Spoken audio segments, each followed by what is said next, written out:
Hi guys, I'm just popping in on here because I just witnessed like a really bad car accident. I was getting on the highway, and right when I was getting on the highway in the other direction, another car hopped through 3 lanes. I have no idea what happened. I don't know if their tire popped, I don't know, but they were in the slow lane. They hopped through all 3 lanes and ended up jumping up. Like the car was flying, literally flying, flew up on the median, which is the only thing that stopped it, and then it landed horizontal in the fast lane. And I immediately called 911, and then when I was able to pull over and get close to my destination, I just cried because I don't know, stuff like that always just puts things into perspective.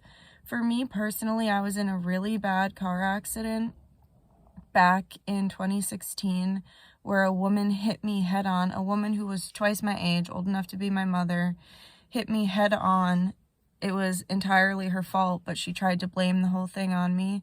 She hit me so hard that I went flying. I almost went flying into a lake, so I swerved really fast, and because I didn't want to end up in the water, and then I hopped up on this hill, and then I fell. After getting up on the hill, my car flipped 3 times and landed on the side. And this woman went out of her way to, literally old enough to be my mother. I was a 24-year-old girl, and she almost killed me and went out of her way to try and blame everything on me. Called her relative, who was the cop, to the scene, so it was a completely biased report. She didn't call 911 because she didn't want to get in trouble until a bystander, thank God, a bystander came by and forced her to and stayed with me while I was dangling sideways in the car. I thought she left. I thought that she left me there to die. In the movies, when you see cars get in car accidents, they blow up sometimes, so I literally thought she left me there to blow up and die. But creepily enough, she was just standing next to the car listening to my screams, not helping me, just listening to my screams. And when the man, I only knew she was there because the man who came to help me I could only see out the driver's side window. And when he came to the window, he said, "Don't worry, I'm not going to go anywhere. I'm going to make sure that you get the help you need." And then he starts screaming, "What the F is wrong with you? Call 911. And she's like, I don't want to get in trouble." A grown woman, old enough to be my mother, was saying this, and he forced her to call 911. So I was dangling for 45 minutes because first responders didn't get there until much later. And then when they did get there, they had to cut me out of the vehicle, smash the windshield. Like, it was a really serious accident. And then the news came. There were helicopters everywhere, and they reported and literally said a young man. Like, they didn't even go out of their way to figure out who I was or what happened. They gave a false report about me and my experience. And then when I got to the hospital, I was still dating my abusive ex at the time, who was being abusive, crying, saying, how could I do this to him? I'm literally strapped to a gurney. I have a neck brace on. Like, all of this is going on. Meanwhile, the cop is being abusive, and because he's related to this woman, and says, if you don't produce your insurance information right now, I'm blaming you for the entire thing. Wrote several paragraphs for her in the police report of what she stated what happened, wrote 1 sentence of what I stated what happened, and then threw my bag on my stomach and told me, my purse, and told me I needed to fish my keys out, and if I didn't give him my keys so that he could illegally go into my apartment to get my second form of insurance, that he was going to blame me for everything. Just completely illegal. I was abused by the systems. I was abused by the police. I was abused by the woman who did this to me. And thank God for the innocent bystanders who stood by me and made sure that I safely made it out of the vehicle.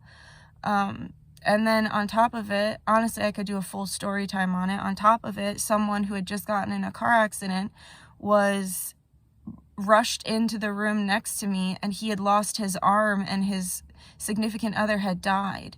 And so while all this is happening, I'm hearing a man screaming at the top of his lungs about how he can't feel his arm, and where is his wife? Where is his wife?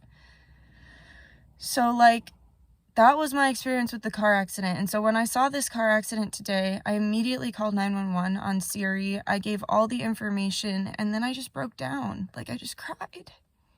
Because, you know, that person's life is going to be changed forever.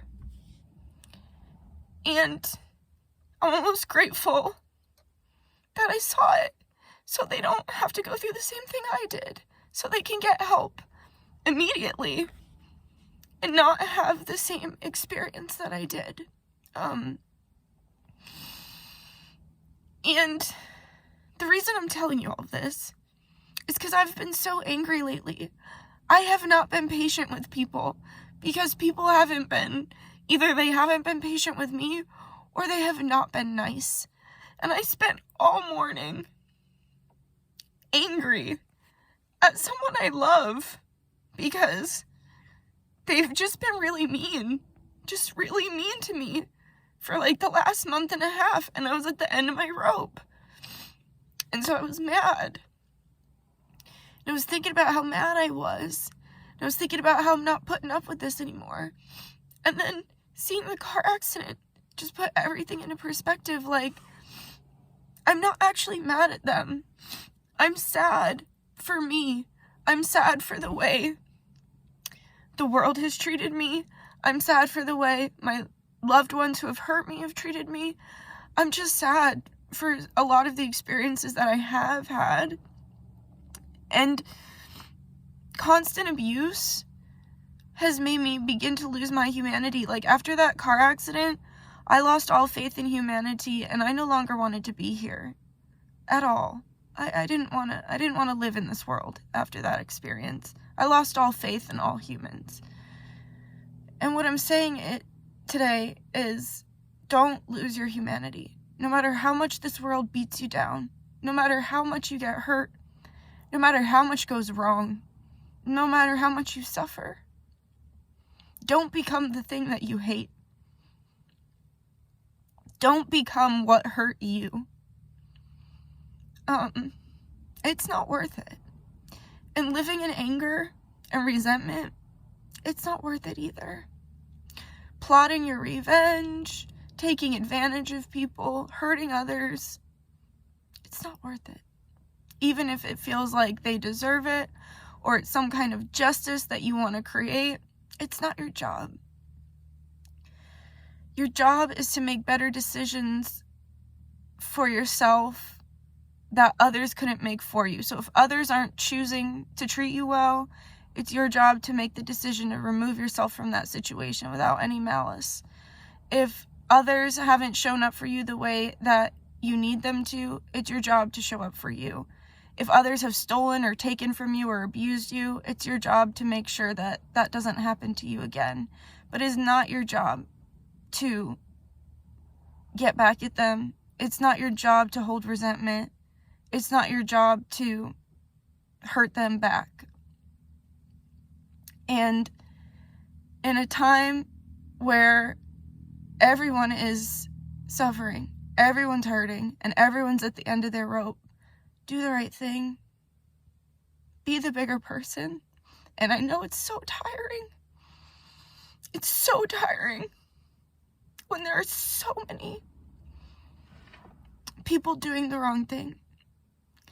But another thing that's been helping me is I found a bunch of baby pictures of myself, and it reminded me that that version of me, she didn't feel rage, she didn't feel anger, she didn't feel revenge. The truest form of myself, who I was before society hurt me, before I experienced all the abuse. That version of me didn't hold malice in her heart. And I want to find that in myself again, that innocence. And I don't believe that anyone is born bad. I think the world hurts people and they become bad. So the next time you're having trouble with self-loathing or with holding space for others who have hurt you, just remember they were a baby once too, before the world got to them. You were a baby once too. before the world got to you. You were perfect and innocent. We're all human. We're one race, the human race. And we have to start taking care of each other. Alright, I think that's all I want to say. I love you guys. Be safe, because people are crazy right now. And take care. Alright, bye. I love you.